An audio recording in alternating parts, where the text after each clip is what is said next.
Olá, eu sou o Tucano Kevin e eu sempre gostei muito de quadrinhos, eu sempre gostei muito de ler e de ver as ilustrações de quadrinhos, mas fazia muito tempo que eu não parava para ler uma história de quadrinhos e acabou acontecendo isso com o Absolute Batman. Esse universo do Absolute da DC que tá saindo agora e que acho que não vai terminar agora tão cedo, mas eu sei que tá continuando. E eu parei justamente numa parte que vai aparecer o Cara de Barro. Então, essa ilustração nasceu justamente por conta disso. Então, quando eu terminei de ler esses quadrinhos do Batman, eu passei a ver as referências dentro do quadrinho, assim, que pudesse me ajudar dentro do desenho. Então, eu voltei nas artes do Nick Dragotta, que é o artista oficial da série. Mas também fui atrás de caras que sou muito fã, que é o Rafael Grampar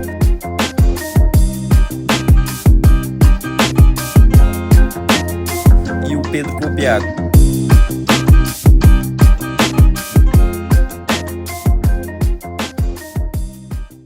Só que eu usei mais no meu estilo, que eu sempre uso como referência por conta do estilo absurdo e marcante de traço. E eu queria entender assim melhor a força da composição, como poderia dar forma e contraste nesse desenho e ficasse uma coisa maneira assim. Então queria fazer uma atmosfera bacana para poder ficar legal no meu trabalho.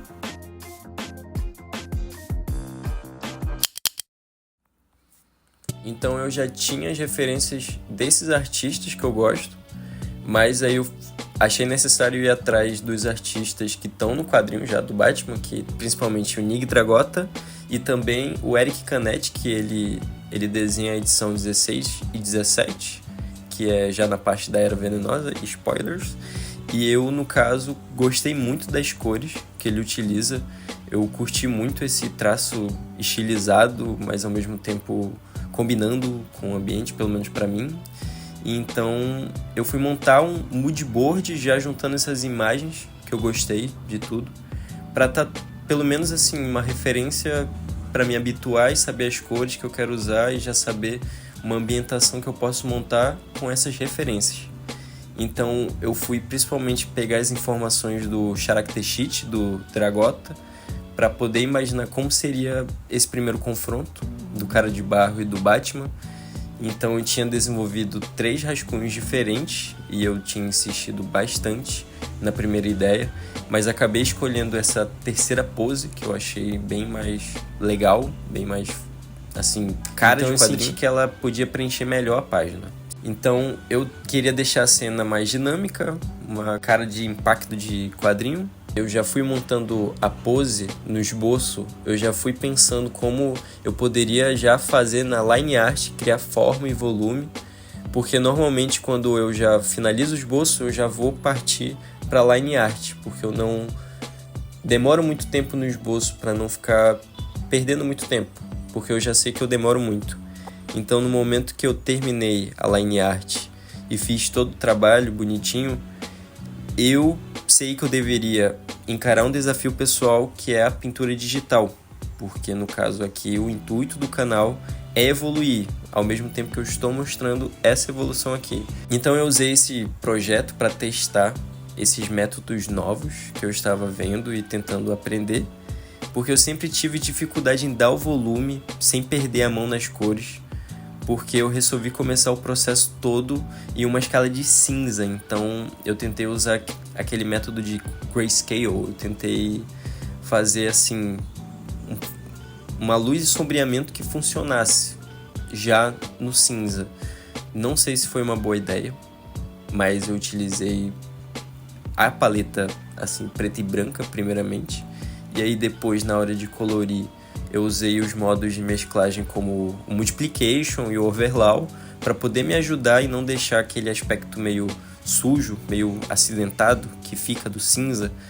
Então, como eu costumo deixar a pintura assim mais fácil para mim, nesse caso foi difícil porque eu não estava muito habituado em fazer essas coisas e eu queria sair, assim, da minha zona de conforto. Então, no caso, eu lembrei muito de uma dica de um amigo meu na hora de sombrear, porque ele me explicou que nem sempre escurecer uma cor significava usar o preto. Então, ele me deu um exemplo do amarelo, que no amarelo dá para usar tons de laranja ou vermelho, que aí sim cria uma sombra muito mais viva, natural e intensa. E aí esse toque virou meio que uma chave na minha cabeça e desbloqueou a ideia de buscar resolver os problemas do desenho através de outros estudos e observação, porque eu estava muito fechadinho numa ideia só.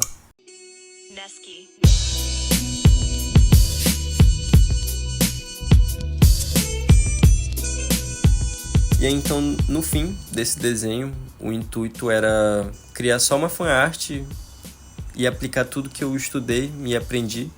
E mesmo errando e tendo coisas que podem ser corrigidas, eu já finalizo esse desenho, mostrando como tá.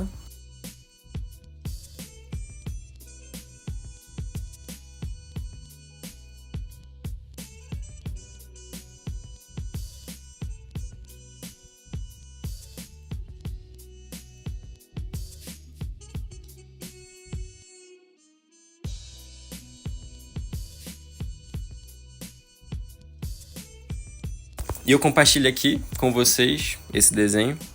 Eu ainda tenho um longo caminho pela frente, mas sinto que cada estudo está me deixando mais avançado.